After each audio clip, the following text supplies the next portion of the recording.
तो क्या जो च्युइंगम खाते हैं हम, वो भी मुंह को साफ करने में ये च्युइंगम का ऑब्वियसली बहुत रोल स्टडी किया गया है। दांतों के सफाई के लिए ब्रश ज़्यादा बेहतर है या दातुन जो गांव ऑब्वियसली में? ब्रश बेहतर है इसमें, मतलब ब्रश साइंटिफिकली बनाई गई है। ओरल कैंसर होता है उसको आइडेंटिफाई करने में कैपेबल होते हैं?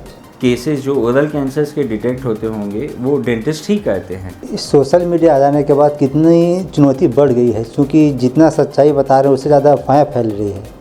वो उसका कौन कैसा यूज़ करता है, लेकिन एटलीस्ट सोशल मीडिया के आने से वो अवेयर हुए हैं, वो चीज़ें देखते हैं। लोकल फील्ड में बोला जाता है डेंटल हॉस्पिटल जाना मतलब मोटी रकम खर्चा करना, क्या सच में बहुत महंगा होता है? तो ग्रेजुअली चीज़ें प्रॉब्लम बढ़ते जाती है तो फिर लोगों को लगता है कि डेंटिस्ट्री कॉस्टली है। अगर दांत को चमकदार बनाना है तो हमारा टूथपेस्ट यूज़ कीजिए, तो क्या सच में ऐसा कुछ होता है? हम जब अपने पेशेंट्स को देखते हैं तो हम ये उसको एडवाइस कर सकते हैं कि उस पर्टिकुलर के लिए कौन सा टूथपेस्ट ज़्यादा बेनिफिशियल रहता है। पेस्ट से बेहतर नीम का दातुन है, ऐसा बोलते हैं, क्या सच में नीम का दातुन बेहतर है? पहले का खाना पीना भी एकदम रॉ था, अब चीज़ें एकदम स्टिकी फूड्स खाने लग गए हैं। क्या मसूड़े से खून आना नॉर्मल है? मसूड़ों से खून आ रहा है मतलब उसका इमीडिएट मतलब है कि दांतों में पायरिया के इनिशियल गुण आ रहे हैं।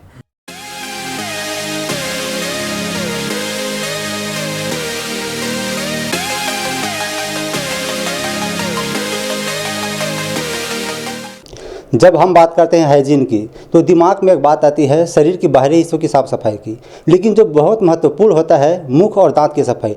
साथियों, जैसे कि आप जानते हैं इस कार्यक्रम के माध्यम से हम स्वास्थ्य से जुड़ी समस्याओं के बारे में चर्चा करते हैं और जानने का प्रयास करते हैं उनके उपाय। आज हमारे साथ कार्यक्रम में मेहमान हैं डॉक्टर मनीष अग्रवाल जी, जो एक्सपर्ट टीथ के हेड डॉक्टर हैं। आपका बहुत बहुत स्वागत है जी। आगे बढ़ेंगे उससे पहले थोड़ा सा संक्षेप में हम जानना चाहेंगे कौन है डॉक्टर मनीष अग्रवाल, शिक्षा दीक्षा कहाँ तक हुई, कैसे इस फील्ड को चुने और आपके अंदर ऐसा क्या हुआ बदलाव आया कि आपको इस फील्ड में आना पड़ा? मैं बेसिकली रायगढ़ शहर को बिलोंग करता हूँ और मेरी जन्मभूमि रायगढ़ है। मेरे दादाजी वहाँ पे विधायक थे। फिर मेरे दादाजी समाजवादी पार्टी के थे, समाजवादी सोच के थे।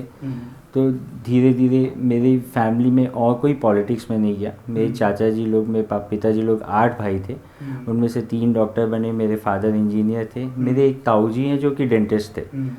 तो बचपन में जब मेरे दांतों में सड़न होती थी मैं देखता था ताऊ जी मेरे को क्लिनिक लेके जाते थे, मैं दांत निकालते थे, उस समय वही इलाज संभव था और फिर मुझे चॉकलेट देके घर भेजते थे। तो ये मेरा डेंटिस्ट्री के प्रति पहला रुझान था।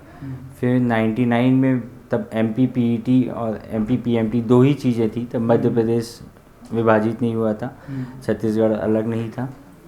तो MPPMT में मेरा सिलेक्शन हुआ, लेकिन मुझे मेडिकल मिल रहा था। 5-6 मेडिकल कॉलेज थे, जबलपुर, भोपाल, ग्वालियर, इंदौर, रायपुर और रीवा। लेकिन एक ही डेंटल कॉलेज था, 40 सीट का एक ही डेंटल कॉलेज था, इंदौर का सरकारी डेंटल कॉलेज। मैंने फर्स्ट चॉइस से डेंटिस्ट्री ली और उसके बाद फिर मेरा ग्रेजुएशन हुआ। इंदौर से मैंने मेरा पोस्ट ग्रेजुएशन किया। फिर मैं दिल्ली चले गया। दिल्ली में मेरा पोस्ट ग्रेजुएशन हुआ। ओरल सर्जरी में मैंने पोस्ट ग्रेजुएशन किया। मैं 1 साल राउरकेला मेडिकल कॉलेज में था। फिर मैं यहाँ रायपुर आया। रायपुर मेरी स्कूलिंग हुई थी, तो मुझे शुरू से रायपुर से एक विशेष लगाव था। वो मेरे बेस्ट गोल्डन डेज थे। तो अपने आप शायद मैं रायपुर खींचा चला आया, अपने छत्तीसगढ़ आ गया। फिर मैं वापस, उसके बाद मैं शुरू में यहाँ हॉस्पिटल में था, मैक्सिलोफेशियल सर्जन था। तो बेसिकली मैं उस समय जनरल डेंटिस्ट्री कम करता था, जो टूटे हुए जबड़े थे या ये जो भी सर्जरीज थी वो सब करता था। फिर उसके बाद मैं साथ में एक क्लिनिक में रहा। फिर उसके बाद 3 साल पहले अभी हमने एक्सपर्टीज खोला, जो एक्सपर्टीज अब हमारी 11 इन हाउस डॉक्टर्स की टीम है, जिसमें हमारे यहाँ हर फील्ड की स्पेशलिटी है। डेंटिस्ट्री बेसिकली एक स्पेशलिटी है और डेंटिस्ट्री में जो MDS होता है उसको हम बोलते हैं सुपर स्पेशलिटी है वो। तो हमारी फील्ड, हमारी एक्सपर्टीज डेंटल क्लिनिक में अब हर प्रकार के सुपर स्पेशलिस्ट हैं जी। ओरल हेल्थ और समान हेल्थ, क्या दोनों में रिलेवेंसी है? बहुत रिलेवेंसी है। ओरल हेल्थ के बिना सामान्य हेल्थ अच्छी नहीं हो सकती। बहुत सारी चीज़ें होती है ओरल हेल्थ में, जैसे कई बार बचपन में बच्चों के दांत, सामने के दांत ख़राब हो जाते हैं। बहुत सारे दांत ख़राब होते हैं। सामने के दांत ख़राब होते हैं तो उनमें जनरली स्कूल में उनमें कॉन्फिडेंस की कमी होती है, दूसरे बच्चे उनको चिढ़ाते हैं। वो जीवन भर के लिए वो मेंटली उतने कॉन्फिडेंट फील नहीं कर पाते हैं, उनके दांत यदि ख़राब रहते हैं, खाने पीने में उनको दर्द होता है, डर से वो इलाज नहीं करवाते, पेरेंट्स भी नहीं समझते हैं, तो कई बार ऐसा होता है कि वो हमेशा के लिए वीक रहते हैं, एनीमिक रहते हैं। और फिर एक होता है कि जैसे बचपन में ही कई बार पहले फोर्सेप डिलीवरी होती थी जब बच्चे होते थे, तो उस समय बहुत कॉमन था कि टीएम यहाँ के हमारे जॉइंट्स होते हैं, उस जॉइंट्स को चोट लगती थी जिससे कि मुंह नहीं खुलता था, और मुंह नहीं खुल उससे मुंह खुलना बंद हो जाता है, वो जॉइंट फ्यूज़ हो जाते थे हमारे, तो वो टीएमजे एंकाइलोसिस बोलते हैं। ऐसे कई लोग हैं जिनका मुंह बिल्कुल नहीं खुलता और वो बहुत ही वीक रहते हैं। हेल्थ इशू पर भी इफेक्ट पड़ता है? हेल्थ इशू पर भी इफ़ेक्ट पड़ता है। जब बेसिकली यदि मुंह में बहुत सारे बैक्टीरियाज रहते हैं जो ओरल हाइजीन का ध्यान नहीं रखते, तो वो बैक्टीरियाज ब्लड के थ्रू दूसरे सिस्टम्स में जाते हैं, दूसरे ऑर्गन्स में जाते हैं और उन ऑर्गन्स को भी डैमेज करते हैं। और सेम उल्टा भी है, जैसे यदि हमारी सिस्टमिक प्रॉब्लम्स है, कई बार हमारी डायबिटीज़ होती है, जैसे डायबिटीज़ से पायरिया होने के चांसेस बढ़ जाते हैं। जैसे कार्डियक इश्यूज़ होते हैं तो कुछ दवाइयाँ ली जाती है, कैल्शियम चैनल ब्लॉकर्स ली जाती है, कुछ मिर्गी के लिए कुछ दवाइयाँ रहती है फेनिटोइन, इनसे हमारे मसूड़ों में सूजन आती है और पायरिया होने के चांसेस रहते हैं। तो ऑब्वियसली ओरल हेल्थ और जनरल हेल्थ दोनों एक दूसरे से एकदम कनेक्टेड होती हैं।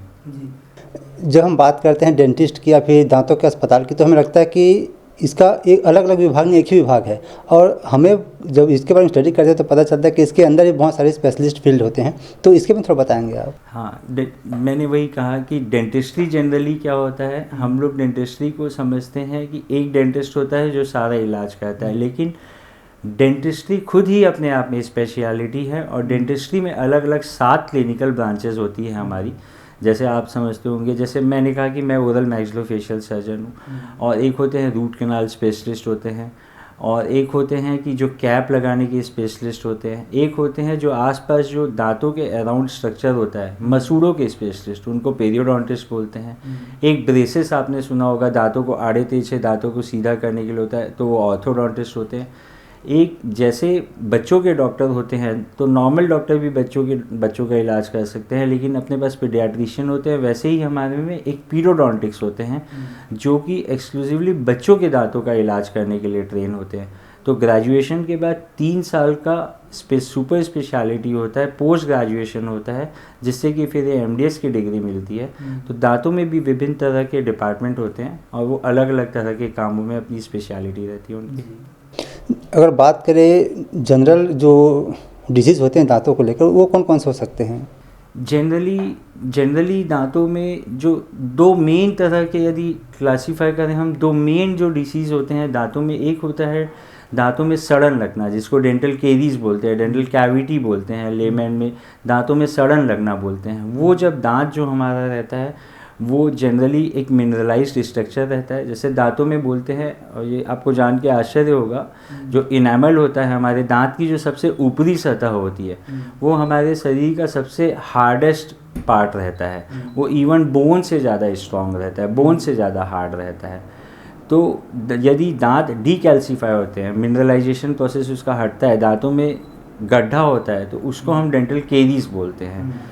और दूसरी जो दांतों की, जो मुंह की जो मेजर प्रॉब्लम होती है, वो ये होता है दांतों के अराउंड सारी तरफ एक स्ट्रक्चर होता है जिसके कारण दांत को सपोर्ट मिलता है। वो होता है दांत के आसपास की हड्डी, दांत के आसपास के मसूड़े, इसको बोलते हैं अपन पेरियो, मतलब दांतों के अराउंड वाला स्ट्रक्चर। तो ये जो स्ट्रक्चर होता है उसको पेरियोडोंटियम बोलते हैं। तो इसको अपन लेमैन में इनकी बीमारियों को अपन पायरिया का नाम देते हैं।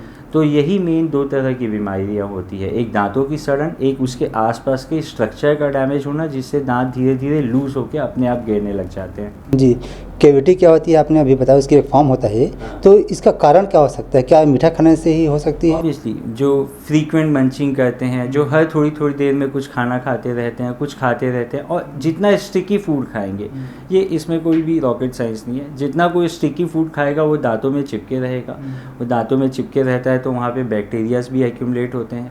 वहाँ पे फिर क्या होता है, एसिड सिक्रीशन होता है जो हमारे दांतों को डीमिनरलाइज करता है, दांतों को गलाता है एक तरह से, तो उसी से डेंटल कैविटी होती है। इसका सबसे मुख्य कारण यही है कि हम जो फ्रीक्वेंटली खाते रहते हैं, कुल्ला नहीं करते, साफ़ नहीं करते, जो खाना मुंह में लगे रहता है, फंसे रहता है, स्टिकी चीज़ें, वही दांतों में डेंटल केरीज का कारण बनता है। तो एक और बात निकल कर इसी में सामने आती है कि जैसे कि अगर कोई मीठा खा लिए और ब्रश नहीं किया या फिर कुल्ला नहीं किए या फिर दिन भर खाते रहते हैं, तो क्या जो च्युइंगम खाते हैं हम, वो भी मुंह को साफ करने में? यस, च्युइंगम का ऑब्वियसली बहुत रोल स्टडी किया गया है। और च्युइंगम खाने से, एक तो च्युइंगम खाने से बीच बीच में जो चीज़ें फंसी रहती है वो ऑब्वियसली क्लीन होती है, तो च्युइंगम वो हेल्प भी करता है। प्लस सलाइवा, मुंह में हमारे जो सलाइवा बनता है, जो हमारा थूक बनता है, उसका भी वो जितना, यदि जिनका मुंह ड्राई रहता है उनमें डेंटल केरीज होने के चांसेस ज़्यादा रहते हैं। तो च्युइंगम खाने से एक तरह से हमारा सलाइवा सिक्रीशन भी बढ़ता है, इसके कारण भी वो डेंटल केरीज को कम करता है ऑब्वियसली। इसीलिए कई च्युइंगम्स आई हैं आजकल, मतलब जिन नॉन शुगर फ्री और ऐसी सब च्युइंगम्स है जिनको यदि अपन च्यू करते रहते हैं तो डेंटल केरीज को एटलीस्ट प्रिवेंट करती हैं। तो क्या च्युइंगम खाने के बाद ब्रश करने की आवश्यकता पड़ती कि नहीं पड़ती है? नहीं, च्युइंगम किसी भी चीज़ का ब्रश करने का सब्स्टिट्यूट बिल्कुल भी नहीं है। ब्रश हमारा सालों से टेस्टेड एक तरीका हमने बनाया है, ब्रशिंग, फ्लॉसिंग, ये ही हमारे दांतों को क्लीन करता है। च्युइंगम दिस इज़ एक ऐड ऑन हो सकता है, लेकिन ये सब्स्टिट्यूट बिल्कुल भी नहीं है। ब्रश करने का कोई भी सब्स्टिट्यूट नहीं है। ये फ्लोराइड क्या है, ये क्या काम आता है डेंटलिस्ट में? आपने बहुत जगह सुना होगा कि फ्लोराइडेटेड वाटर होता है ना, पेस्ट में फ्लोराइड होता है, प्लस हम लोग कई फ्लोराइड एप्लीकेशन करते हैं। फ्लोराइड बेसिकली एक केमिकल है जिसको रिसर्चेस में पाया गया है कि ये एंटी कैरियोजेनिक होता है, मतलब दांतों को ऊपरी सतह इनामल के हाइड्रोक्सी एपेटाइट क्रिस्टल्स को उसकी बॉन्डिंग को स्ट्रॉन्ग करता है, तो उससे अपने दांत स्ट्रॉन्ग होते हैं, उनमें सड़न होने के चांसेस कम होते हैं। तो इसीलिए फ्लोराइड का यूज़ किया जाता है बेसिकली बच्चों के दांतों में। कई दांतों में हम लोग, एक तो होता है कि फ्लोराइड अपने को बाहर से मिलता है, अपने को पानी से मिलता है, पेस्ट से मिलता है। एक फ्लोराइड एप्लीकेशन क्लिनिक्स में भी किया जाता है, तो वो हम लोग करते हैं ताकि वो 6 महीने तक इफ़ेक्टिव रहते हैं और 6 महीने तक वो डेंटल केरीज की प्रिवलेंस को कम करता है, कि होने के चांसेस को कम करता है थोड़ा सा। डेंटल इम्प्लांट, इसकी ज़रूरत कब पड़ती है और किनको नहीं करना चाहिए और किनको आप सलाह देते हैं? डेंटल इम्प्लांट्स बेसिकली अभी जैसे हमारा कभी टीथ लॉस हो गया, यदि हमारा टीथ लॉस हुआ तो जनरली वो सड़न के कारण हो सकता है, पायरिया के कारण हो सकता है, कई बार चोट के कारण भी हो सकता है, तो या फिर कई बार कुछ कैंसर वगैरह रहता है, जबड़ा काटना पड़ता है, तो भी हमारे को टीथ का सेक्रीफाइस करना पड़ता है। तो इन सब केसेस में हम लोगों को टीथ रिप्लेसमेंट की ज़रूरत पड़ती है। खाने के लिए तो दांत की ज़रूरत होती ही है। तो नॉर्मली यदि हमारे टीथ हम रिप्लेस करते हैं तो पहले जो सिस्टम चला आ रहा था, आपने सुना होगा, बत्तीसी लगाते थे या लगाने निकालने वाली प्लेट लगाते थे। फिर फिक्स दांतों का सिस्टम आया जिसमें एक ब्रिज जैसा सिस्टम रहता है, आगे वाले एक दांत और पीछे वाले दांत का हम थोड़ा थोड़ा सपोर्ट लेते हैं, उनके ऊपर एक कैप रहता है, साथ में बीच में एक दांत रहता है और तीनों एक जॉइंट यूनिट से उस जगह को भर देता है। तो जो मिसिंग दांत है उसके आजू बाजू के दांतों का सपोर्ट लेके अपन एक फिक्स दांत लगाते हैं, इसको ब्रिज बोलते हैं। लेकिन इसमें हम आजू बाजू के दांतों को अननेसेसरी हमको थोड़ा सा डैमेज करना पड़ता है, उनके ऊपर कैप लगाने के लिए हमको उनको थोड़ा सा ट्रिम करना पड़ता है, क्योंकि यदि हम बिना ट्रिम करे बनाएंगे तो वो दांत बहुत बड़े बन जाएंगे। तो अब फिर विथ टाइम ये हमने सोचा कि मतलब रिसर्चेस में ये या समय के हिसाब से ये लगा कि अच्छे नेचुरल टीथ की यदि ज़रूरत नहीं है तो फिर उन दांतों को क्यों घिसा जाए। तो फिर इम्प्लांट अपन ने निकाला, इम्प्लांट का आविष्कार हुआ। इम्प्लांट क्या कहता है, हड्डी में अपन एक ड्रिल करते हैं, वहाँ पे एक स्क्रू जाता है जो टाइटेनियम से बना रहता है, वो MRI या किसी भी चीज़ में कंपैटिबल रहता है, वो एयरपोर्ट में जा सकते हैं। बहुत फ्रीक्वेंटली आज क्वेश्चन रहते हैं पेशेंट्स के कि हम एयरपोर्ट जा सकते हैं क्या, हम MRI करा सकते हैं क्या, वो सब कुछ कर सकते हैं, कोई तकलीफ़ नहीं होती है उसमें। वो हड्डी के अंदर जाता है और नॉर्मली फिर बोन उसके अंदर घुसती है, जिसका एक प्रोसेस होता है ऑसियो इंटीग्रेशन। ये प्रोसेस 1.5 से 2 महीने का अलग अलग इम्प्लांट सिस्टम में अलग अलग टाइम लगता है। उसके बाद फिर हम उसके ऊपर, ये दांतों की जड़ जैसे, दांतों की रूट जैसे काम करता है ये इम्प्लांट, इसके ऊपर फिर हम कैप लगाते हैं और फिर हम नॉर्मल जो दांत को ऐसे रिप्लेस करते हैं। प्लस कुछ केसेस ऐसे रहते हैं जिसमें हम पीछे हमारे पास दांत नहीं है तो ब्रिज ऑप्शन ही नहीं रहता है, तो इम्प्लांट ही एक ऑप्शन रहता है, क्योंकि यदि पीछे दांत नहीं है तो हम ब्रिज नहीं बना सकते। हम सिर्फ सामने के दांत के सपोर्ट में पीछे दांत लगा देंगे तो वो नहीं टिकेगा ज़्यादा दिन, सामने वाला दांत भी हिलने लग जाएगा। तो हम पीछे इम्प्लांट डालते हैं और फिर इम्प्लांट के ऊपर हम दांत लगाते हैं। कई बार कई केसेस होते हैं जिनमें कि पेशेंट नेगलेक्ट किया या फिर वो समझ नहीं पाया, अवेयर नहीं था, जिससे उनके सारे दांत चल जाते। तो पहले 32 ही लगाने वाला सिस्टम था। अब जिनके कुछ भी दांत नहीं है उनको भी हम लोग कुछ इम्प्लांट्स ऊपर और कुछ इम्प्लांट्स नीचे लगा के हम लोग उनको पूरी फिक्स 32 ही लगा सकते हैं। तो ये डेंटिस्ट्री का एक इनोवेशन है। इम्प्लांटेशन का कोई साइड इफ़ेक्ट हो सकता है? इम्प्लांटेशन जैसे किसी भी सर्जरी का साइड इफ़ेक्ट तो हमेशा हो सकता है, कॉम्प्लिकेशंस हमेशा हो सकते हैं। यदि उसे सही टेक्निक से किया गया और सही हैंड से किया गया तो जनरली ये सब बहुत ही पेनलेस रहती है और बहुत ही प्रूवन और टेस्टेड टेक्निक्स है। मतलब हज़ारों इम्प्लांट्स डेली लगते होंगे और इंडिया छोड़िए रायपुर में मतलब नहीं करके भी 500-700 इम्प्लांट्स डेली लगते होंगे। सेंसिटिविटीज़ का जो अभी मामला बहुत बढ़ता जा रहा है युवाओं में, जो महिलाएं चाहे कोई भी वर्ग के हो, तो सेंसिटिविटी होती क्यों, इसका कारण क्या है? जैसे हमारे दांतों में ना 3 लेयर होती है। जैसे मैंने बताया, सबसे ऊपर इनामल होता है जो हार्डेस्ट स्ट्रक्चर होता है अपनी बॉडी का, फिर एक डेंटिन होता है और अंदर पल्प होता है। जो पल्प होता है वो हमारे दांतों का लिविंग स्ट्रक्चर होता है। जैसे हम बोलते हैं ना कि हमारे दांत डेड नहीं होते, हमारे दांत लिविंग होते हैं। तो वो अंदर वाला जो स्ट्रक्चर होता है, पल्प होता है, उसी में हमारे न्यूरोवैस्कुलर सप्लाई होता है। मतलब उसी में नर्व्स रहती है और उसी में ब्लड वेसल्स रहती है, इसीलिए दांत लिविंग होता है। जैसे ऊपर की सतह यदि घिसते जाती है तो हम क्या होता है, हम कुछ भी खाते पीते हैं तो वो हमारे पल्प तक पहुंचता है। मतलब वो लेयर पतली हो जाती है तो पल्प तक टच होता है, तो हम लोगों को ठंडा और गर्म का एहसास होता है। ये कई कारणों से होती है। एक तो जैसे कई बार हार्ड ब्रशिंग करते हैं तो भी हमारे दांत घिसते हैं। ये 3 चीज़ें होती है इसमें बेसिकली। एक एब्रेशन होता है जो जनरली हार्ड ब्रश करते हैं, ब्रशिंग जनरली 2 मिनट एडवाइस्ड है, उसका प्रेशर है 2 मिनट ब्रश करना चाहिए और जनरली 2 महीने के अंदर हमारी ब्रशेस फैल जाती है। यदि किसी की ब्रश 15 दिन में फैलती है, ये इंडिकेशन है कि वो बहुत हार्ड ब्रश कर रहा है। फिर दूसरा उसके बाद होता है कि कुछ लोग आजकल एसिडिक ड्रिंक्स बहुत चल रहे हैं, जो एडिटेड ड्रिंक्स चल रहे हैं, तो ये सब इनसे क्या होता है, इनसे भी हमारी एसिड सिक्रेशन होता है, हमारी दांतों की एक लेयर खिंचते जाती है। ये भी एक कारण होता है। कई एक एट्रीजन करके होता है जो कि कई बार दांत आपस में, आपने सुना होगा, दांत खटखटाते हैं, कई लोग या दांत भींचते हैं, कई लोग रात को सोते समय इसको ऐसा होता है कि उनके दांत आपस में टकराते हैं, जो कि जिसको ब्रक्सिज्म बोलते हैं। ये 3 तरह से दांतों के ऊपर की जैसे जैसे लेयर घिसते जाती है तो हम लोगों को सेंसिटिविटी का एहसास होता है। जी, दांतों के सफाई के लिए ब्रश ज़्यादा बेहतर है या दातुन जो गांव में लोग करते हैं? ये ऑब्वियसली ब्रश बेहतर है। इसमें मतलब ब्रश साइंटिफिकली बनाई गई है, वो सब तरह सब जगह पहुंच पाए, उसका शेप ऐसा दिया गया है, वो प्रूवन है कि उसमें कितने ब्रिसल्स होने चाहिए, कितने टफ्स होने चाहिए, उसकी हर चीज़ स्टैंडर्ड है, स्टैंडर्डाइज्ड है और उसको इस हिसाब से ही बनाया गया है कि हम लोग उससे पूरी ओवरऑल क्लीनिंग रख सकें हमारी।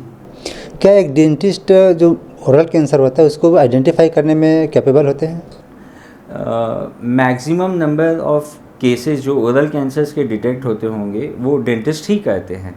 क्योंकि जनरली क्या होता है, जो पेशेंट्स रहते हैं वो उनको ये नहीं मालूम कि ये ओरल कैंसर है कि नॉर्मल छाला है कि दांत के कारण कोई एब्सेस हुआ है, तो वो डेंटिस्ट के पास ही जाते हैं।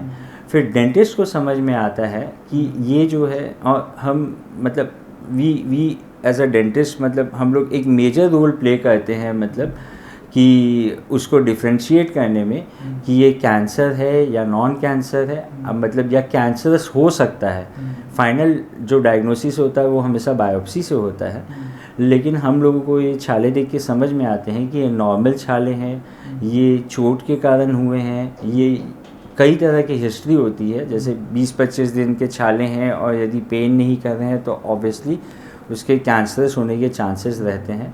तो dentist are generally the first person to diagnose oral cancer cases until बहुत बड़े और सीवियर केसेस हैं जिसमें तो पेशेंट या उनके रिलेटिव ही समझ जाते हैं कुछ दिक्कत है, तो ही वो ओरल मतलब कैंसर सर्जन्स के पास जाते हैं। अदरवाइज़ वो नॉर्मली छोटे जब इनिशियल स्टेजेस में डायग्नोस करने के लिए उनको भी अंदाज़ नहीं रहता है कि ये कैंसर है क्या है, तो वो डेंटिस्ट के पास ही एक नॉर्मल छाले को दिखाने जा रहे हैं। जी, जैसे अपना कोई नॉर्मल चेकअप या फिर रूटीन टेस्ट के लिए आए हैं कोई भी पेशेंट, और उनको ये आपके द्वारा पता चलता है कि एक काम कीजिए, आपके सिम्टम दिख रहा है, आप डॉक्टर के पास जाके चेक करें, तो वो आपकी बातों को समझते हैं या घबरा जाते हैं? नहीं, वो बिल्कुल नहीं, सब बातें समझते हैं, और जनरली ये बहुत सेंसिटिव चीज़ें रहती है। हम लोगों को उस समय हम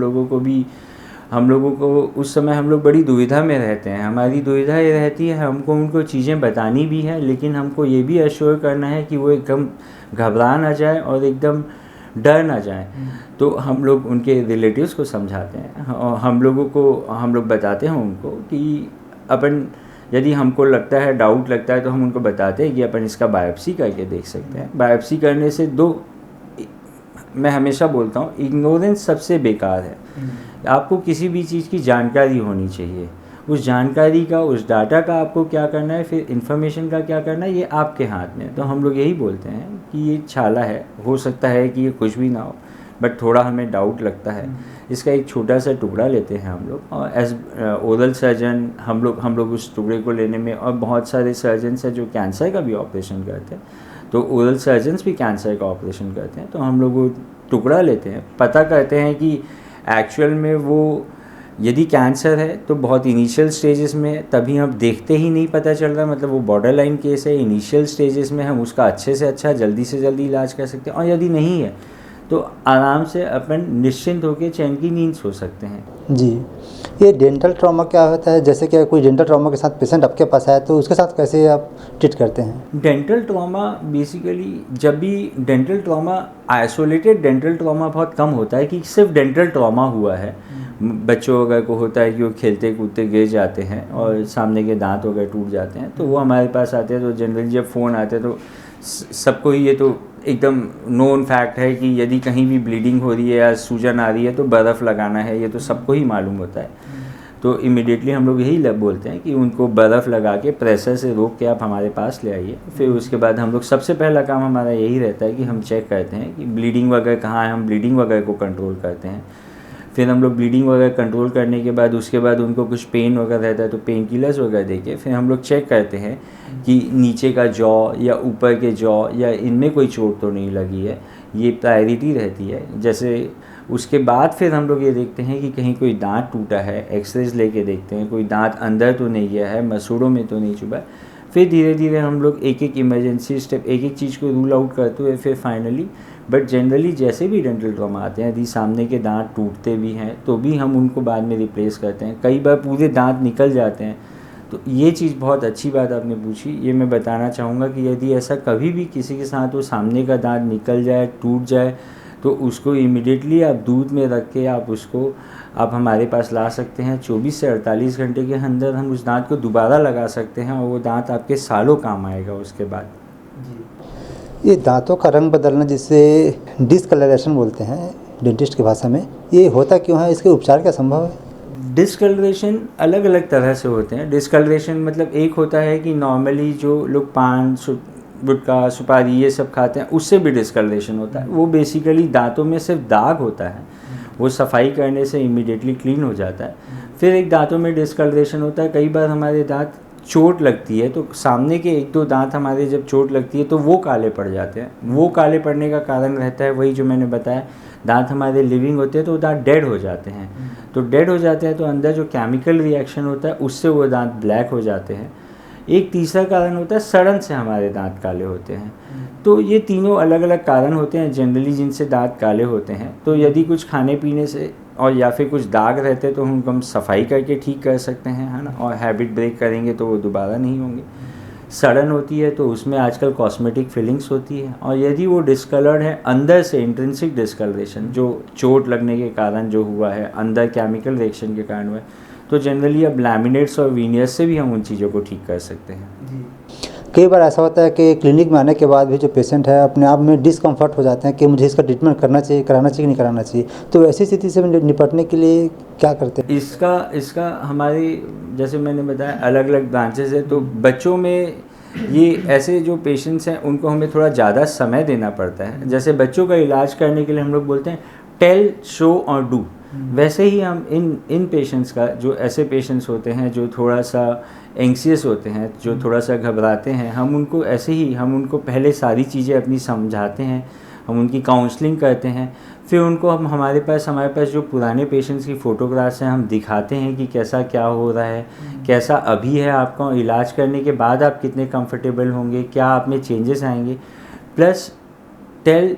और उसके बाद फिर हम कुछ पेशेंट्स का हम लोग जैसे या फिर दूसरे पेशेंट्स का हम इलाज करते रहते हैं, हम वो इलाज दिखाते हैं कि देखिए वो भी करवा रहे हैं, बिल्कुल निश्चिंत रहिए।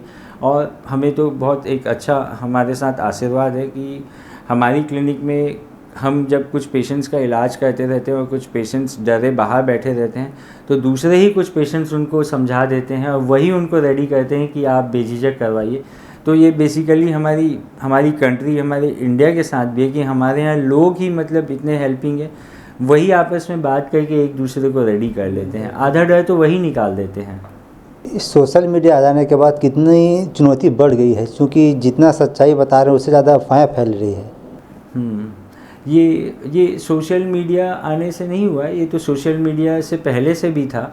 और हम हमारे साथ एक हमारी कंट्री में ये है कि हम लोग पहले अपने आसपास वालों की बात सुनते हैं, फिर हम किसी दूसरे की बात सुनते हैं। तो वैसा ही है। इवन जब मैं जस्ट ग्रेजुएशन किया, मेरे घर के लोग भी ये सोचते थे कि दांत निकलवाएंगे तो चश्मा लग जाएगा, दांत सफाई करवाएंगे तो दांत ढीले हो जाएंगे। तो मैं यही बोलता था, किसने बोला है ये आप सबको? मतलब हम लोग आपस में ही उन बातों को कर के हम लोग उनको एकदम स्थापित करते जाते हैं। ये बातें किसी डेंटिस्ट ने नहीं बोली है, प्रोफेशनल ने नहीं बोली है। तो ये बातें पहले भी थी, सोशल मीडिया आया है तो उसके कारण एक ज़रूर है कि लोगों को अब पहले लोग आपस में बात करते हैं, अब सोशल मीडिया में सर्च करते हैं। तो ये चीज़ अभी भी है, लेकिन वो उसका कौन कैसा यूज़ करता है। लेकिन एटलीस्ट सोशल मीडिया के आने से वो अवेयर हुए हैं, वो चीज़ें देखते हैं, वो घबराते हुए ज़रूर आते हैं, डरते हुए ज़रूर आते हैं और मन में कुछ उनके धारणाएं बना के ज़रूर आते हैं। लेकिन एटलीस्ट फिर भी ये अवेयरनेस जो बढ़ी है, उस अवेयरनेस से वो क्लिनिक में या डॉक्टर से मिलने लग गए हैं। और वंस मिलने लग गए उसके बाद तो ये हमारा ही काम है कि कैसे हम उनकी धारणाएं, गलत धारणाएं दूर करें और उनको एक्चुअल फैक्ट्स के बारे में बताएं हम लोग। ओरल हाइजीन मेंटेन करने के लिए जो डेली रूटीन फॉलो होते हैं, उसको क्या इन्वॉल्व करना चाहिए एक पर्सन को, ताकि वो ओरल हाइजीन को मेंटेन बढ़िया कर सके? ओरल हाइजीन में एक तो जैसे मैंने बताया, फ्रीक्वेंट खाना जो है वो ऑब्वियसली सबसे इम्पॉर्टेंट कारण है, मतलब हमारे दांतों में कैविटीज़ होने का। और जितनी भी बैड हैबिट्स है वो तो सबको मालूम ही है, गुटखा खाना है ना, ये सारी चीज़ें, तो ये सारी हैबिट्स तो हमको रोकनी ही चाहिए। उसके अलावा जो हम लोगों को हम ध्यान रखने के लायक जो चीज़ें हैं, कुछ भी खाने के बाद पानी से कुल्ला करना। और सबसे इम्पॉर्टेंट है, दांतों में यदि सड़न होती है तो उसका जो मेन रीज़न होता है वो ये होता है कि खाना काफ़ी देर तक वहाँ पे फंसा रहता है। तो खाना यदि वहाँ पे काफ़ी देर तक फंसे रहेगा तो वहाँ पे सड़न होगी, वहाँ बैक्टीरिया एक्यूमुलेट होंगे, वहाँ एसिड बनेगा और ये सारी प्रॉब्लम्स होगी। तो नाइट ब्रशिंग, रात को ब्रशिंग मैं हमेशा बोलता हूँ, मैं मजाक में अपने पेशेंट्स को बोलता भी हूँ कि यदि हमारे पास दोबारा नहीं आना है तो रात को ब्रश करना चालू कर दो। तो जिनके भी मुंह में, जिनको दांतों में सड़न की या कैविटीज़ की फ्रीक्वेंटली प्रॉब्लम होती है, उन लोगों को रात को ब्रश करना चालू करना चाहिए। बल्कि मैं ये बोलता हूँ कि सुबह यदि आपको ब्रश नहीं भी करना है, रात को आप ब्रश करिए। ब्रश करने के बाद पानी के अलावा आप कुछ मत लीजिए। सुबह आप उठने के बाद अच्छे से मुंह कुल्ला वगैरह करके आप ब्रेकफास्ट कर लीजिए। और मैं बोलता हूँ आप ब्रेकफास्ट के बाद ब्रश करिए। जो सालों से चला आ रहा है कि सुबह ब्रश करना है एक बार, उसकी बजाय मैं अब ये बताता हूँ कि रात को ब्रश करना इज़ ऑलवेज़ मोर इम्पॉर्टेंट। सुबह आप ब्रेकफास्ट के बाद ब्रश करिए तो, और फिर आपके पास सिर्फ एक मील रहेगा जो आपका अनब्रश रहेगा। उसके बाद आप दोपहर के लंच के बाद अच्छे से कुल्ला करिए।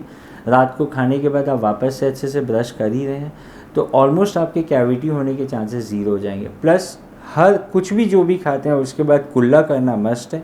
और रात को एक बार ब्रशिंग के साथ साथ फ्लॉसिंग भी बहुत ज़रूरी है, क्योंकि ब्रश हमारी दोनों दांतों के बीच में नहीं पहुंच पाती है, जहाँ पे ज़्यादा सड़न होने के चांसेस रहते हैं, जहाँ पे ज़्यादा देर तक खाने फंसे रहता है, तो वो हमारा फ्लॉसिंग से ही क्लीन होता है। जी, एक्सरे का जो किरण रहता है रे, वो शरीर के लिए नुकसानदायक रहता है, लेकिन जब जो डेंटल फील्ड है वो इसमें भी एक्सरे किया जाता है, जैसे कि इसका नाम है लेज़र डेंटिस्ट्री या फिर डिजिटल एक्सरे, ये कितना हार्मफुल हो सकता है एक पर्सन के लिए? जो डेंटल एक्सरे जो रहता है वो बेसिकली बहुत ही मिनिमल रेडिएशंस होते हैं। हमारे डेंटल एक्सरेज के रेडिएशन एकदम ना के बराबर होते हैं और हमको कई बार मल्टीपल एक्सरेज लेने पड़ते हैं। और डेंटल में एक्सरेज बहुत बड़ा हज़ार्ड नहीं है, मतलब एटलीस्ट पेशेंट के लिए तो नहीं है। और डॉक्टर्स अपने प्रोटोकॉल्स लेते हैं, उन लोगों के पास लेड एप्रन्स रहते हैं, उन लोगों के पास बैचेस रहते हैं, उन लोग काउंट करते हैं। तो लेकिन पेशेंट्स के लिए जो 5, 7, 10 डेंटल एक्सरेज भी बहुत बड़ा हज़ार्ड नहीं होते हैं। लेज़र डेंटिस्ट्री जो है, लेज़र डेंटिस्ट्री अभी डेंटिस्ट्री में एक नई टेक्नोलॉजी है जो हमें कई तरह के ट्रीटमेंट के लिए काम में आती है। वो जैसे कि पायरिया मैंने बताया, पायरिया को ठीक करने में, या फिर वो कुछ सर्जरी करनी रहती है तो लेज़र से जब हम उसको करते हैं तो उसमें ब्लीडिंग नहीं होती है, उसमें ब्लीडिंग होने के चांसेस कम होते हैं, पेनलेस होती है वो। जैसे पहले हम जब ब्लेड से कट करते थे तो हमें लोकल एनेस्थीसिया देना पड़ता था, लेज़र में वही छोटे छोटे यदि कुछ टिश्यूज़ होते हैं तो हम उसको सिर्फ टॉपिकल लगा के हम कट कर सकते हैं। और दूसरा आपने क्या बताया लेज़र के अलावा? डिजिटल एक्सरे, वही डिजिटल एक्सरे जो RVG है वो बहुत ही मिनिमल रेडिएशन रहता है, वो पेशेंट के लिए इस लेवल में हार्मफुल नहीं रहता है अनटिल अनलेस प्रेगनेंसी या ऐसी कोई चीज़ नहीं हो, तो नॉर्मल पेशेंट्स को बिल्कुल भी हार्म नहीं करता। ये CBCT स्कैनिंग क्या होता है, इसका क्या साइड इफेक्ट हो सकते हैं? हाँ, जैसे नॉर्मल सिटी स्कैन आपने सुना होगा, किसी भी बॉडी पार्ट का हम लोग सिटी स्कैन करवाते हैं, वैसे ही हमारे पर्टिकुलर टीथ को हम लोग को जैसे एक्सरेज और सिटी स्कैन में यही डिफरेंस था। एक्सरेज होते हैं 2D व्यूज़ होते हैं, हम लोगों को उसमें सिर्फ लेफ़्ट और राइट दिखता है, हमको उसमें डेप्थ नहीं दिखता है ना। तो वैसे ही 2D व्यू के अपने खुद कुछ हाँ मतलब लिमिटेशंस होते हैं, तो उसके लिए सिटी स्कैन का आविष्कार हुआ। वैसे ही हमारे डेंटिस्ट्री में भी हम लोगों को, जैसे कई बार हम लोग को एक्सरेज में दांत में फ्रैक्चर है कि नहीं है, कि छोटा फ्रैक्चर है तो वो नहीं दिखता था, एक्सरे में मिस हो जाता था। या फिर जैसे रूट कैनाल ट्रीटमेंट करते हैं तो उसमें कितनी कैनाल्स हैं, कुछ दांतों में 3 कैनाल्स होती है, कुछ दांतों में 4 होती है, कोई कैनाल मिस तो नहीं हो रही है। ये सब चीज़ों के लिए हम लोग को बहुत ईज़ हो जाती है सिटी स्कैन की। CBCT स्कैन वही बोलते हैं, कोन बीम कंप्यूटेड टोमोग्राफी बोलते हैं उसको। उसका मेन रोल रहता है वो दांत का सिटी स्कैन रहता है, प्लस कई बार उसके बाजू में जैसे बोन रहती है जो वो हम लोग इम्प्लांट डालते हैं, तो इम्प्लांट डालने में हमारे ऊपर वाले जॉ में यहाँ एक साइनस रहता है और नीचे वाले जॉ में एक नर्व रहती है। तो ये दोनों लिमिटेशंस होते हैं कि हम कितना लंबा इम्प्लांट डाल सकते हैं या कितना हमारी बोन कैसी है। तो ये सिटी स्कैन होने से अब हमें सर्जरी करने से पहले ही हमें पता चल जाता है कि बोन का आर्किटेक्चर कैसा है, हमारे पास कितनी लेंथ है बोन की, कितनी विड्थ है बोन की, और हम उसी particular exact size of implant को यूज़ कर सकते हैं। तो ऑब्वियसली ये टेक्नोलॉजीज़ है जो कि मतलब हमें बहुत ईज़ करती है, हमें बहुत कन्वीनियंट है, और पेशेंट का इससे बहुत बेटर रिजल्ट्स आते हैं, उनके लिए फ़ायदेमंद है। लोकल फील्ड में बोला जाता है डेंटल हॉस्पिटल जाना मतलब मोटी रकम खर्चा करना, क्या सच में बहुत महंगा होता है? डेंटिस्ट्री एक प्रिसीजन वाला वर्क है। डेंटिस्ट्री में तो जैसा आपने सुना होगा कि जितना प्रिसाइज वर्क होता है वो जनरली कॉस्टली होता है, लेकिन फिर भी डेंटिस्ट्री एज सच कॉस्टली नहीं है। डेंटिस्ट्री में नेग्लिजेंस कॉस्टली है। हमारे यहाँ हम लोग हमारे कंट्री और हमारा जैसा सिस्टम है, हम लोग प्रिवेंशन की तरफ उतना ध्यान नहीं दे पाते हैं। यदि सही समय से, जैसे डेंटिस्ट्री का एक रूल है कि 6 महीने में आप एक बार डेंटिस्ट को दिखाओ, लेकिन अभी जैसे मैं आपसे पूछूंगा आप अभी कितने, आपकी एज क्या है? 30। और अभी तक आप कितनी बार डेंटिस्ट के पास गए हैं? शायद एक आध बार। तो वही मतलब ये हमने पूरा रूल ही चेंज कर दिया है।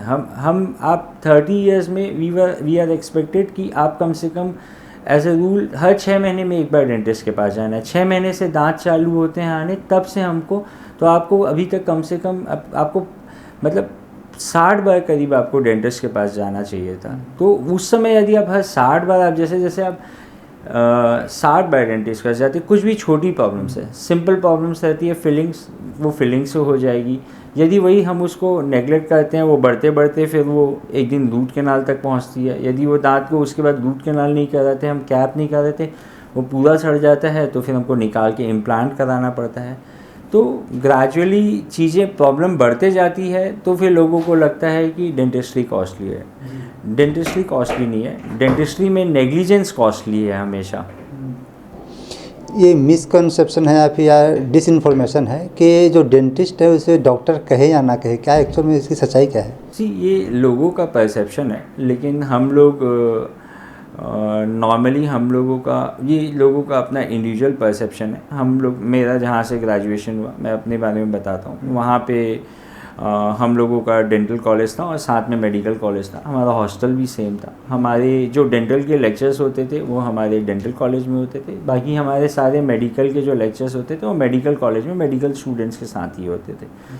तो बहुत सारे हम लोग सब्जेक्ट्स हैं जो मेडिकल वाले पढ़ते हैं, हम वो सारे सब्जेक्ट्स पढ़ते हैं।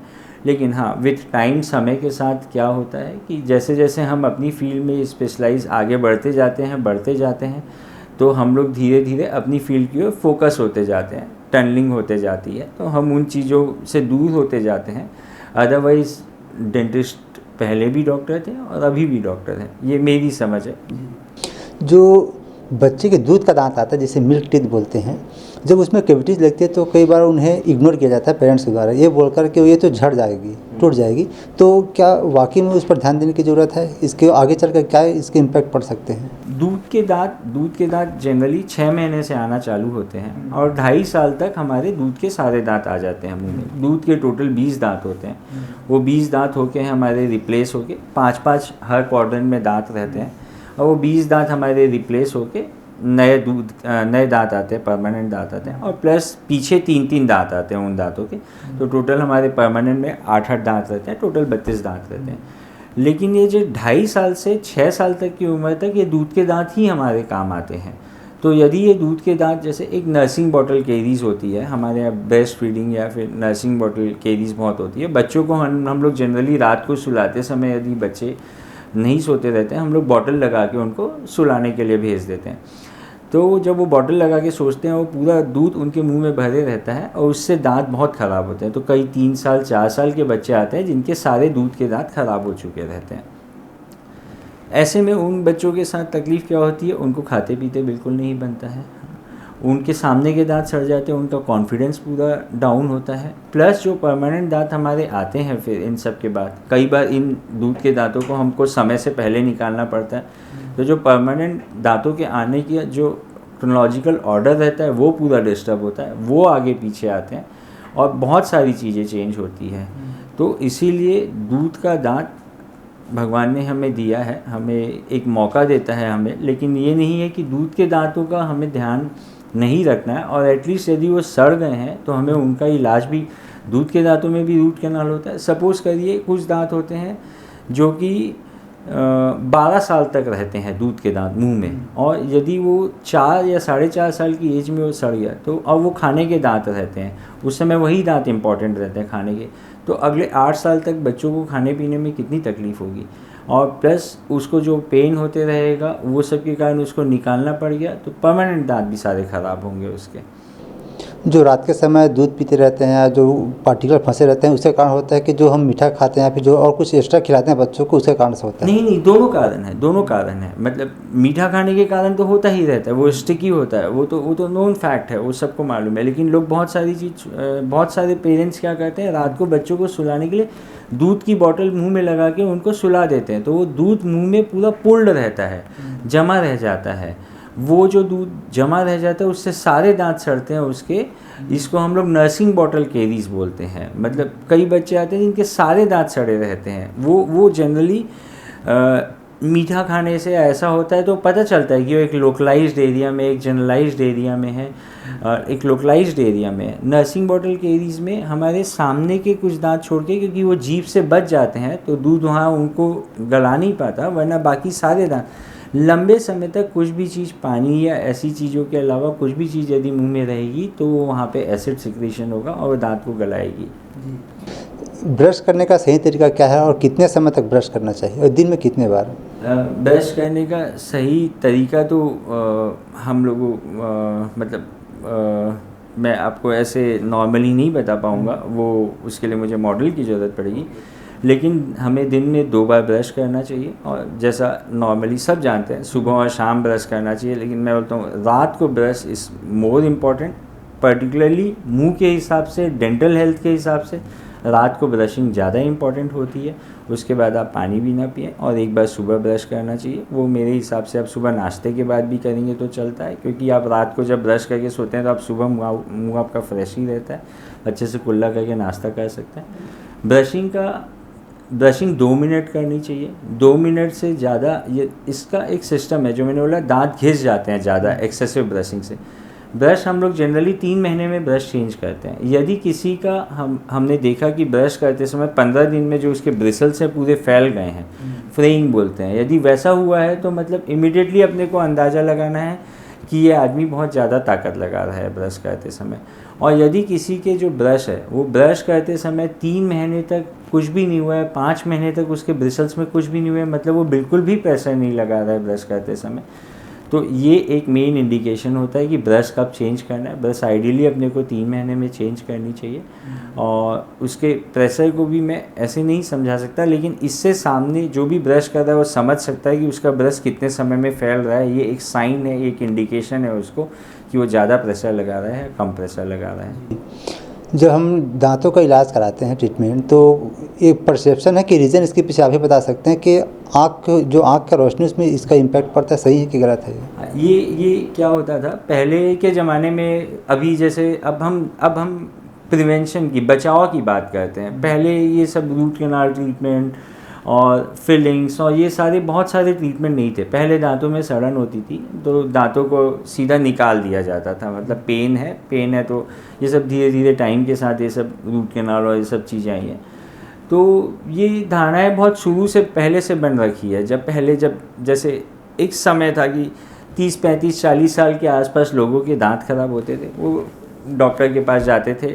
इलाज कुछ उस समय थे नहीं, यही जो लिमिटेड इलाज थे, दांत निकालना और फिर बाद में दांत लगाना। तो उन लोग सुन वगैरह करके दांत निकालते थे। और कोइंसिडेंटली यही वो समय होता है जब लोगों की आँख भी ख़राब होती है। तो उसके बाद वो इन केस यदि वो आँख के डॉक्टर के पास जाते थे, उनको चश्मा लगता था या ऐसा कुछ होता था, तो ये धारणाएं फैलती गई कि लोगों के मन में खुद से ही उन्होंने अपने बैठा लिया, ये एज्यूम कर लिया कि क्योंकि मैंने दांत निकलवाए थे इसलिए मेरी आँख ख़राब हो गई। तो ये एकदम धारणा है जिसको तोड़ना बहुत ज़रूरी है। इनमें यदि कोई नस का रिलेशन होता तो दांत निकालने से आपको दिखना बंद हो जाता है। लेकिन ऐसे भी लोग हैं जिनके बिल्कुल भी दांत नहीं है लेकिन उनका विज़न बहुत अच्छा है, और ऐसे भी लोग हैं जिनके दांत सारे अच्छे हैं लेकिन उनको दिखने में तकलीफ़ होती है। तो ये दांत के हेल्थ के लिए गुटखा, सिगरेट और तंबाकू कितना नुकसानदेह हो सकता है? मेनली गुटखा, तंबाकू, सिगरेट ये मेनली दांतों में दाग लगाता है, मतलब इनके अलग नुकसान ज़रूर हैं। लेकिन जैसे स्मोकिंग है, स्मोकिंग मोस्टली दांतों में सिर्फ स्टेनिंग करता है, उसके अलग दूसरे बहुत सारे साइड इफ़ेक्ट है। गुटखा है, जैसे गुटखा और ये सब खाने से दांत घिस सकते हैं, जो मैंने बताया था कि कड़ी चीज़ खाने से दांत घिसते हैं, उसकी ऊपर की लेयर घिसते जाती है, प्लस ये भी स्टेनिंग करता है। इनके अलग ओरल कैंसर्स में इनका ज़्यादा बड़ा रोल है। ये दांतों से ज़्यादा ये आसपास के, जैसे कई बार हमारे यहाँ कई फीमेल्स आती हैं, वो बोलती भी हैं, उनके हस्बैंड्स भी आते हैं, तो वो बोलती हैं कि हम लोगों ने लाइफ में कभी गुटखा नहीं खाया, ये नहीं खाया, हम लोगों को प्रॉब्लम्स हो रही है लेकिन इनको कुछ प्रॉब्लम नहीं हो रही है। तो वो इसी कारण होता है कि उन लोग अपने घर के कामों में व्यस्त रहते हैं, उन लोग अपने डेंटल हेल्थ का ध्यान नहीं दे पाते, तो उन लोगों को डेंटल कुछ इश्यूज़ होते हैं। लेकिन जो गुटखा सुपारी खाते हैं उससे हो सकता है कि दांत उनके मेंटेन रहते हैं, उनको अंदर ही अंदर उनको दूसरी बहुत सारी प्रॉब्लम्स होते रहती है। तो उनको यही समझाता हूँ कि दांत भले ही आपके थोड़े से ख़राब हो रहे हैं, आपको तकलीफ़ हो रही है, लेकिन ओवरऑल ओरल हेल्थ आपकी इन लोगों से बहुत अच्छी है। ऐसा कौन सा टाइम होता है, पीरियड होता है, जब दांतों का विशेष ध्यान रखा जाना चाहिए ताकि इन फ्यूचर वो स्ट्रॉन्ग रहे और किसी प्रकार की समस्या से उसको सामना मत करना पड़े। जैसे ऐसा कौन सा टाइम होता है जिस दिन हम खाना नहीं खाते? हाँ। मतलब जिस दिन हम खाना खाते हैं उस दिन हमको दांतों का ध्यान रखना है। तो ये एक ऐसी चीज़ है कि हमको हर समय, ये हमारी डे टू डे एक्टिविटी है, ये हमारे लिए रिचुअल होना चाहिए। मतलब ये हमें जैसे जिस प्रकार हम हर दिन हर समय खाना खाते हैं उसी प्रकार हमें हर दिन हर समय दांतों का ध्यान भी रखना। जैसे हम अपने पूरे शरीर का ध्यान रखते हैं वैसे ही दांत भी हमारे। बहुत सारे लोग सोचते हैं कि ना एक एज के बाद दांत एक पर्टिकुलर एज के लिए, उन्होंने पहले अपने दादा को, अपने बड़े लोगों को देखा है, उन्होंने बत्ती सी लगाते, तो उनके मन में ऐसा है कि एक समय के बाद तो हमारे दांत निकलेंगे ही और हमें भी बत्ती सी लगानी ही है। लेकिन जैसे हमारे हाथ पाँव, हमारे बाकी ऑर्गन्स, जब तक हम जिंदा रहते हैं सब कुछ काम करता है, वैसे ही यदि हम अपने दांतों का ध्यान रखेंगे तो हम जब तक जिंदा रहेंगे हमारे पास हमारे ओरिजिनल दांत या फिक्स दांत रहेंगे ही रहेंगे। क्या जो दांत निकलते हैं बच्चे के, जो आड़ा तिरछा होता है, इसके पीछे कारण बता सकते हैं हमें कि ऐसा क्यों होता है? हाँ, वही इसके मेन इसके पीछे का कारण क्या है कि अभी समय के साथ जैसे ना अभी जो हम ऐसे ह्यूमन बीइंग्स अभी जो हम हैं, और जैसे हम लोग बोलते हैं कि हम लोग बंदरों से हम लोग इंसान बने हैं और इंसान से हम लोग इवोल्यूशन के साथ हम लोग चेंज होते जा रहे हैं। तो ऐसे ही ये चेंजेस होने में क्या हो रहा है कि आने वाले समय में जो फ्यूचर मैन हम जिसको बोलते हैं, या फिर जैसे आप मूवीज़ में देखते होंगे जो एलियंस दिखाता है, वो हम बेसिकली वो हमारी कल्पना है कि आने वाले समय में इंसान वैसा दिखने वाला है। तो हम लोग ब्रेनी होते जा रहे हैं, हम लोग का जो फेस है उसका हेड साइज़ बहुत बड़ा हो जाएगा। तो हमारा जब हेड बहुत बड़ा हो जाएगा तो बाकी हमारे जॉ साइज़ छोटे हो जाएंगे। तो अभी लेकिन ऐसा टाइम आ रहा है कि हमारे जॉ साइज़ तो धीरे धीरे छोटे हो रहे हैं, लेकिन अभी हमारे टीथ साइज़ जो है, जो दांतों का साइज़ है, वो वही है। तो क्या हो रहा है कि मतलब आप समझ लीजिए कि एक कार में पीछे वाली सीट में 3 लोगों के बैठने की जगह है और 4 लोग बैठे हैं, वो सीट छोटी होते जा रही है लेकिन लोगों का साइज़ वही है। वैसे ही हमारे दांत का साइज़ वही है, तो इसी कारण दांत क्राउडिंग हो रही है, आगे पीछे आ रहे हैं। और बहुत सारी हैबिट्स होती है। कई लोग बच्चों की बचपन में थंब सकिंग हैबिट्स होती है, कुछ लोगों की मुंह खोल के, ये सब भी कारण होते हैं। प्लस जो मैंने बताया जो दूध के दांत का इंपॉर्टेंस है, दूध के दांत कई बार बच्चों के यदि बचपन में ख़राब होते हैं, उनका प्रॉपर ट्रीटमेंट नहीं होता है, उन दांतों को हम जल्दी निकाल देते हैं, तो उससे भी जो परमानेंट दांत आते हैं वो भी सारे आगे पीछे आते हैं।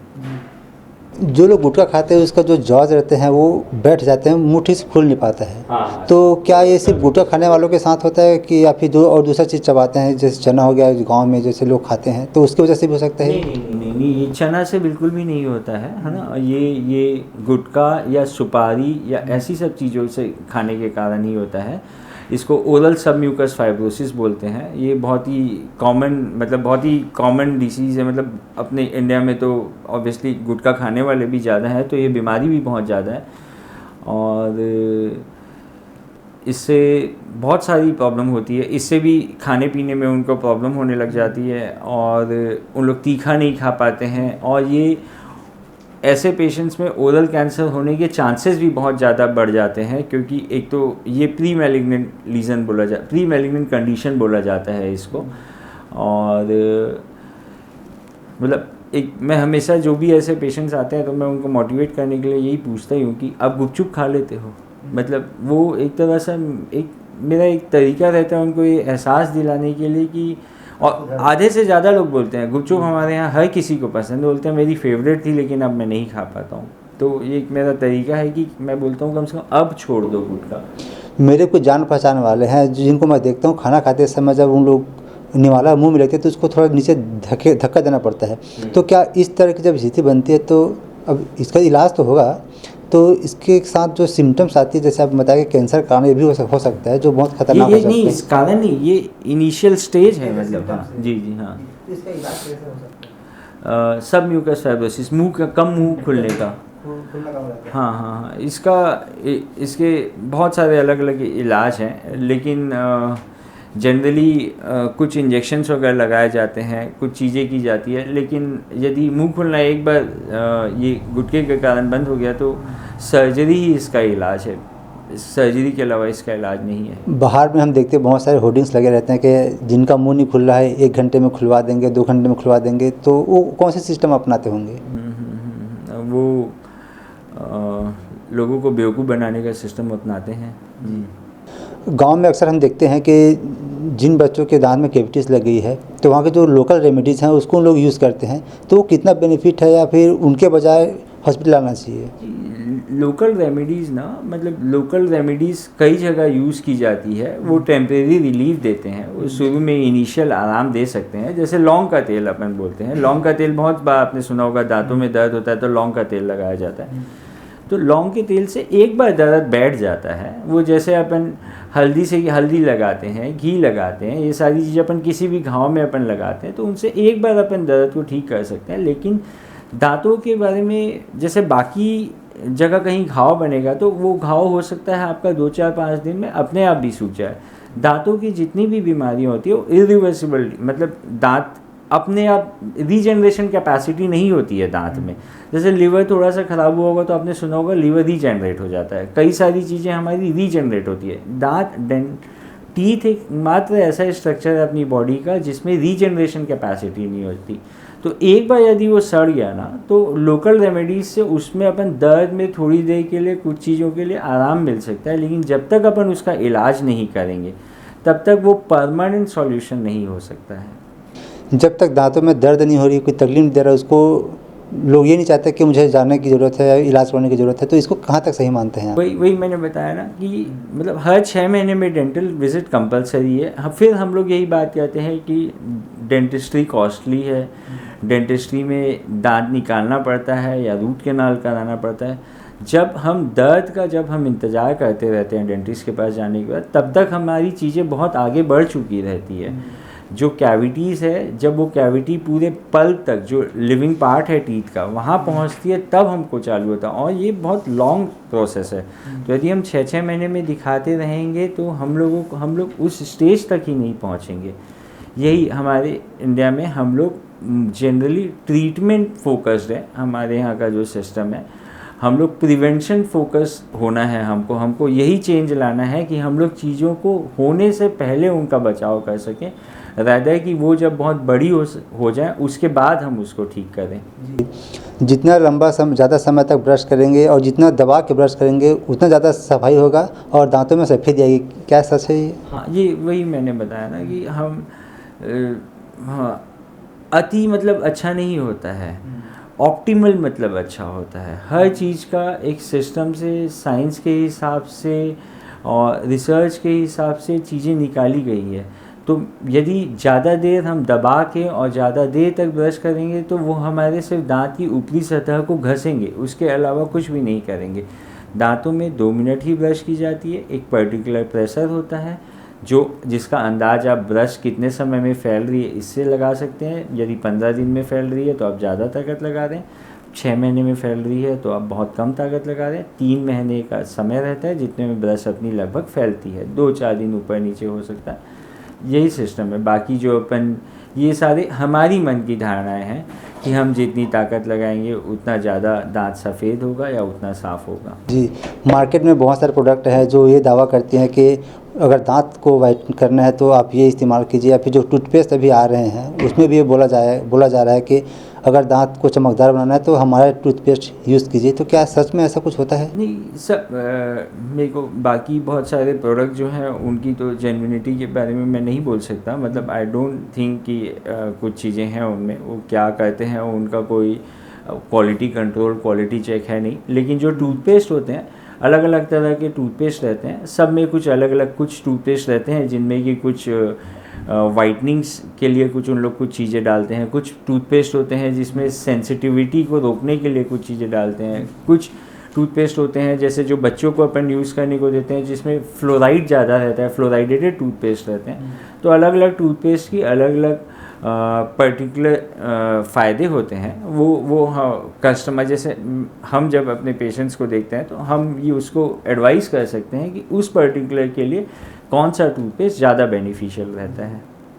बैक्टीरिया जो रहता है मुंह के अंदर उसको ख़त्म करने के लिए टूथपेस्ट से बेहतर नीम का दातुन है, ऐसा बोलते हैं। क्या सच में नीम का दातुन बेहतर है? नहीं, एक तो बैक्टीरिया, मुंह के अंदर के बैक्टीरिया की जो नंबर्स है उसको ख़त्म किया ही नहीं जा सकता, और वो ऐसा नहीं है कि एक बार में ख़त्म होगा। नीम का दातुन एक समय था जब पहले पुराने लोग जो बोलते हैं कि नीम के दातुन से करते थे, उनके दांत बहुत अच्छे रहते थे। पहले का खाना पीना भी एकदम रॉ था, अब चीज़ें एकदम स्टिकी फूड्स खाने लग गए हैं। अब बाहर से हम लोग जितना हफ्ते भर में बाहर का खाते हैं उतना हम पहले सालों में बाहर का नहीं खाते थे, है ना। तो उन लोगों का खाना पीना पहले का बहुत बेहतर था, उन लोगों की चीज़ें बहुत बेहतर थी। उन लोगों के लिए नीम का दातुन काम कर सकता था, हमारे लिए नहीं करेगा। हमको टूथब्रश यूज़ करना पड़ेगा, प्रॉपर करना पड़ेगा और बाकी सारी चीज़ों का भी ध्यान रखना पड़ेगा, तभी हमारे दांत जीवन भर हमारे साथ रह पाएंगे। कितने उम्र से ब्रश करना शुरू करना चाहिए, खासकर बच्चों? हाँ, जैसे मैंने बताया 6 महीने की उम्र से बच्चों के दांत आना चालू हो जाते हैं। तो जिस समय से बच्चों के दांत आना चालू हो जाते हैं उस समय से हमें बच्चों के दांतों की सफाई चालू कर देना चाहिए। क्या मसूड़े से खून आना नॉर्मल है? मसूड़ों से खून आ रहा है मतलब उसका इमीडिएट मतलब है कि दांतों में पायरिया के इनिशियल गुण आ रहे हैं, मतलब पायरिया के इनिशियल सिम्टम्स है वो मसूड़ों में खून आना। मसूड़ों में खून आने से कई पेशेंट क्या करते हैं, ब्रश करना ही बंद कर देते हैं। मतलब ये एक तरह से और अपने साथ मतलब वो ऐसा करते हैं कि उनको तकलीफ़ हो रही है तो उसका इलाज करवाने की बजाय वो उस जगह से और दूर चले जाते हैं। तो इससे उनकी सारी चीज़ें और बढ़ते जाती हैं और पूरा पायरिया एस्टेब्लिश हो जाता है। और वो उसके बाद आते हैं जब दांत हिलने लग जाता है, हड्डी गल चुकी रहती है, हम कुछ नहीं कर सकते। मसूड़ों से यदि आपको खून आते किसी को भी पता चलता है, इमीडिएटली उनको दांतों में सफाई की ज़रूरत होती है और इनिशियल स्टेजेस में हम लोग सारी चीज़ों को हम वापस से ठीक कर सकते हैं। दांतों में स्केलिंग करने से क्या कमज़ोर होते हैं दांत? वही दांतों में क्या होता है, जो मसूड़ों में खून आता है वो पायरिया का पहला स्टेज है। दूसरे स्टेज में वहाँ पे पत्थर जैसा जमते जाता है, जिसको टार्टर बोलते हैं, कैलकुलस बोलते हैं। वो पत्थर जैसा दांतों के बीच जम के वो दो दांतों को जोड़ के रखता है, लेकिन उससे धीरे धीरे नीचे अपनी हड्डी गलते जाती है। तो जब हम कई केसेस में जब सफाई करते हैं तो ऐसा लगता है लोगों को कि वो पत्थर जैसा हटाते हैं कि दांत एक बार हिल रहे हैं, लेकिन दांतों को सफाई करने से दांत ढीले नहीं होते हैं, वो साफ़ होते हैं, वहाँ पे क्लीनिंग बेटर हो पाती है और हमेशा के लिए उसके आसपास के गम्स और बोन्स और हेल्दी होते हैं, उनकी लाइफ बढ़ती है। जी, एक आखिरी सवाल सर, च्युइंगम खाना कितना ज़रूरी है? क्या वाकई में ये मुंह की सफाई के लिए बेहतर है? नहीं, ये सब मैंने बताया ना, ये ऐड ऑन है, ये ऐड ऑन है। ये आप करना चाहो तो इट्स वेल एंड गुड है। ये बाकी इसका च्युइंग आप यदि नॉर्मल हेल्दी खाना खा रहे हो, दिन में 2 बार ब्रश कर रहे हो, कुछ भी खाने पीने के बाद कुल्ला कर रहे हो, तो च्युइंगम खाने की कोई भी ज़रूरत नहीं है। तो उम्मीद करते हैं कि आपके सवालों के जवाब मिला होगा। साथियों, फिलहाल इस कार्यक्रम में इतना ही। अगली बार आपसे फिर होगी मुलाकात एक नए कार्यक्रम में नए मेहमान के साथ। तब तक के लिए अनुमति दीजिए। नमस्कार।